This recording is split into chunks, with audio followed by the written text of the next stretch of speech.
Hey you, and welcome to this video where I will help you out how to post a story on your Instagram from a laptop or PC. And I will show you this as quick as possible how to do this. Alright, first of all, log into your Instagram account, and then right here we need to click on our right mouse and then we click on inspect. Then right now he will open this right here, and now we click here on toggle device toolbar. Then from here we go here to dimensions and click here on an iPhone option. Let's say iPhone 12 Pro, that's fine. And then from here you will see here the plus icon for your story. If you don't have this plus icon, then refresh the page and then it will pop up just right there. Then from now we click on the plus icon, and now we need to search for a nice something in our story.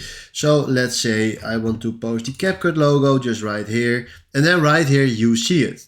But keep in mind, you need the good settings or the good sizes for your image to post from your laptop. So right now this picture is too big, so you need to be sure that you have the correct size. Right now if I click here on add to your story, he will upload this to my story, and in 10 seconds it will be standing on my story. So right now he's uploading this again because there was a little mistake. And here your photo was added. So right now if I click further or refresh this page, so let's reload. You have my story just right here. Oh, sorry. And if I click here on my story, you see here the story that I just added. So this is exactly how this works. Thanks for watching and have a wonderful day.